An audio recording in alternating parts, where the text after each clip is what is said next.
혹시 병원 가실 때마다 실비 청구하고 계신가요? 1, 2세대는 청구해도 된다. 나머지는 안 된다. 이런 말 들어보신 적 있나요? 오늘 영상을 끝까지 시청하시면 실비보험을 언제 청구해야 하는지, 그리고 활용 방법에 대해서도 알려드리려고 합니다. 만약 내 보험이 완벽하게 준비되어 있지 않다면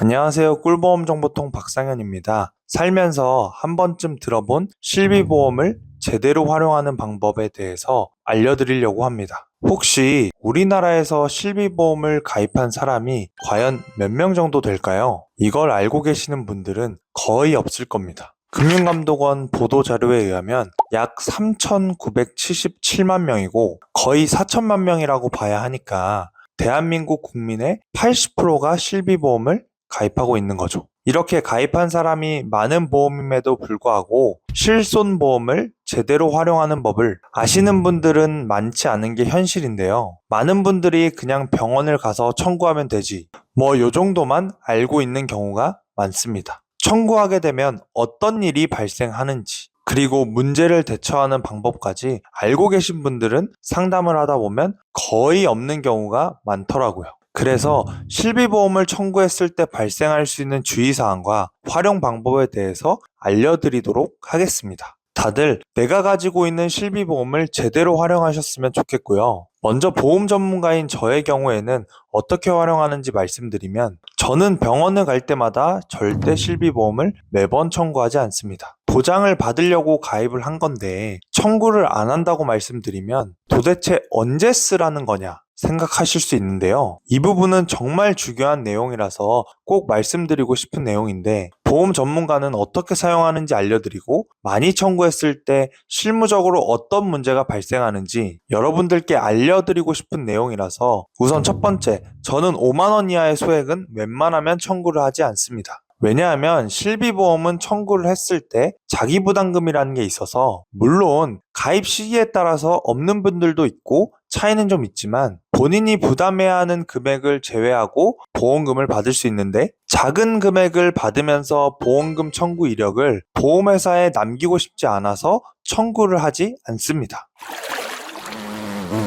두 번째 이유는 보험회사에서 지급한 보험금을 새로운 보험을 가입할 때 통합 조회할 수 있는 시스템이 존재합니다. 예를 들어 내가 A 회사에서 보험금을 받아도 B 회사, C 회사, D 회사 등 다른 회사에서 내가 보험금 지급을 받았던 내역들을 볼 수 있다 보니 이것 때문에 청구를 하지 않습니다. 이 두 가지 이유 때문에 적은 금액이라면 병원을 매번 갈 때마다 실비를 청구하지 않는데요. 그럼 무조건 청구하지 말아야 하는 건가? 생각하시는 분들이 있을 텐데요. 만약 내 보험이 정말 완벽하고 나는 앞으로 아무런 보험도 들거나 리모델링 할 일이 없다 라고 생각하시는 분들은 청구하셔도 무방합니다. 하지만 실비보험을 병원에 갈 때마다 청구하면 발생할 수 있는 주의사항들을 말씀드릴 테니 보시고 신중하게 청구하시길 바랍니다. 먼저 아셔야 하는 내용이, 보험을 가입하기 전에 병원에서 치료 혹은 진단받은 내용을 보험회사에 알려줘야 하는데요. 이것이 바로 계약 전 알릴 의무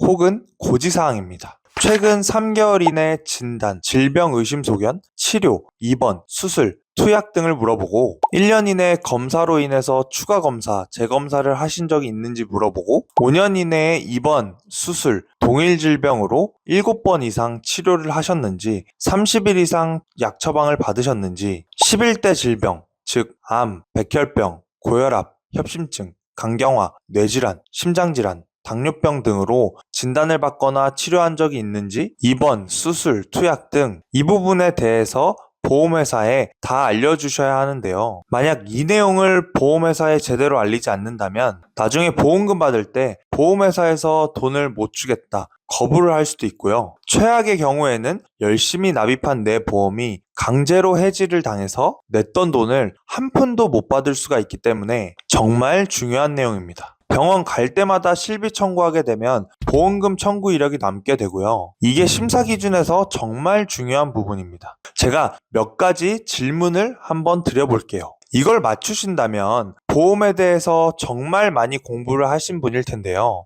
첫 번째는 8년 전 비염으로 10회 통원하시고 2년 전에 비염으로 4회 통원을 했다면 이건 고지사항에 해당할까요? 아니면 고지를 안 해도 될까요? 정답은 8년 전 이력은 고지 대상에 해당하지 않고 2년 전에 비염으로 4회 통원하신 것은 5년 이내에 7번 이상 치료를 하신 적이 있는지 이 부분에 대해서 해당하지 않기 때문에 고지 대상이 아닙니다. 그러나 고지 대상이 아니셔도 문제가 발생할 수 있어요. 보통 비염으로 병원에 가셨다면 약까지 처방받는 경우가 있을 텐데요. 그럼 실비보험을 청구하시게 될 거고 원칙대로는 고지사항이 아닌데도 불구하고 청구 이력이 남아있기 때문에 고지를 하셔야 됩니다. 그렇다면 코어 관련으로는 일정 기간 보장 못 받는 부담보가 나올 수 있고요. 예를 들어 코어 부담보 2년이 나왔다고 가정해 볼게요. 이 경우 코로 인한 입원, 수술 등의 치료 관련해서는 보상을 하지 않는다는 뜻입니다.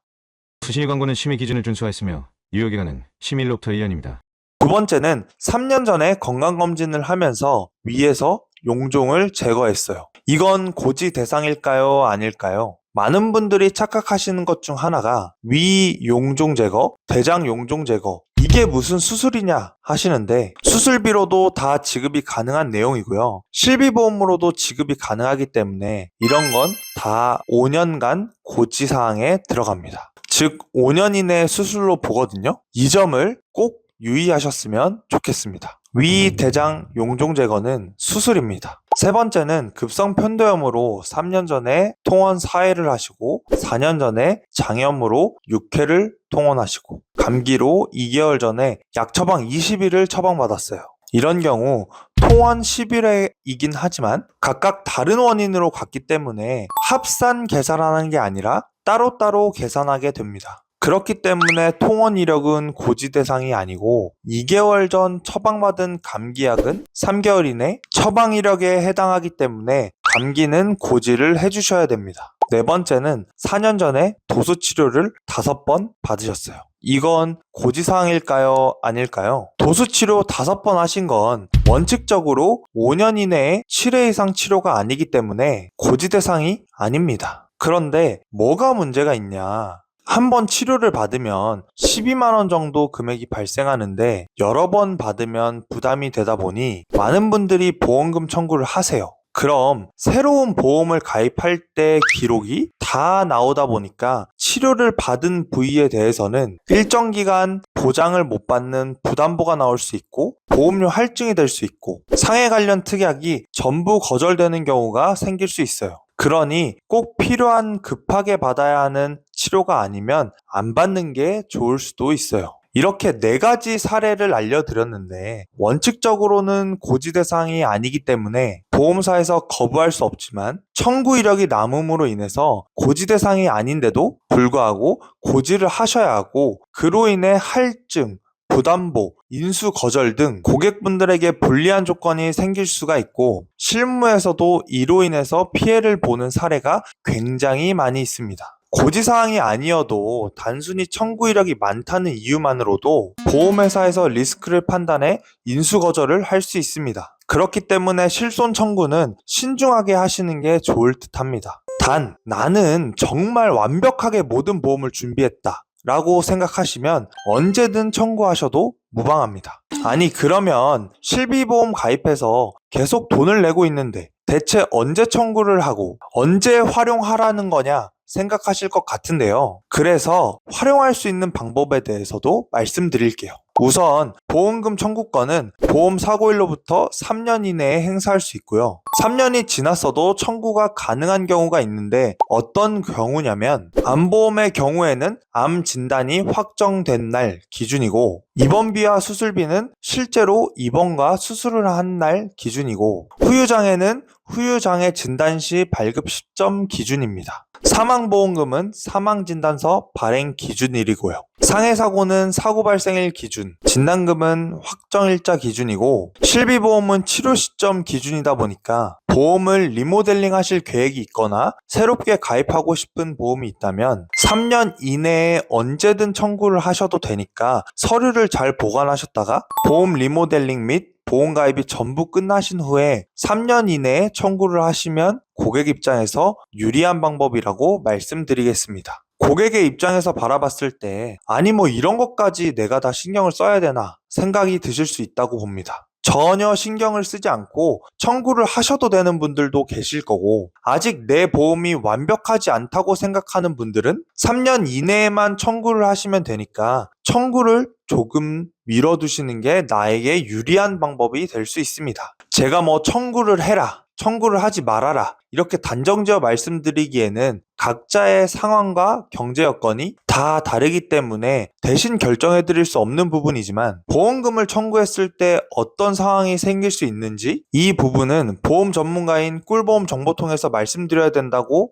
생각을 해서 실무적으로 발생 가능한 부분과 활용 방법도 알려드렸습니다. 오늘 이 정도 내용만 숙지를 하셔도 앞으로 많은 도움이 되실 거라고 생각하고요. 잘 체크해 두시면 좋을 것 같습니다. 보험은 미래에 대한 불확실성을 대비하는 것이라는 걸 아셨으면 좋겠습니다. 보험은 절대 저축, 재테크의 수단이 될 수 없고 지출하는 비용으로 인지하고 계셔야 합니다. 그렇기 때문에 과하게 준비하실 이유가 전혀 없다는 말씀을 드리고 싶고요. 저희 꿀보험 정보통에서는 보험을 준비하실 때 최선의 선택을 하실 수 있도록 30여 개 이상 생명보험, 손해보험, 여러 회사들을 비교 설계 및 약관 분석을 통해 도움을 드리고 있습니다. 현재 내가 가지고 있는 보험에 대한 조언 및 컨설팅, 전반적인 관리가 필요하다고 생각되시는 분들은 댓글창에 상담 신청 링크 걸어놨으니까 언제든 연락 주시고요. 오늘 내용이 도움되셨다면 구독, 좋아요, 알림 설정 부탁드리겠습니다. 다음에도 유익한 내용으로 찾아뵙겠습니다. 감사합니다. 수신일 광고는 심의 기준을 준수하였으며 유효기간은 심의일로부터 1년입니다.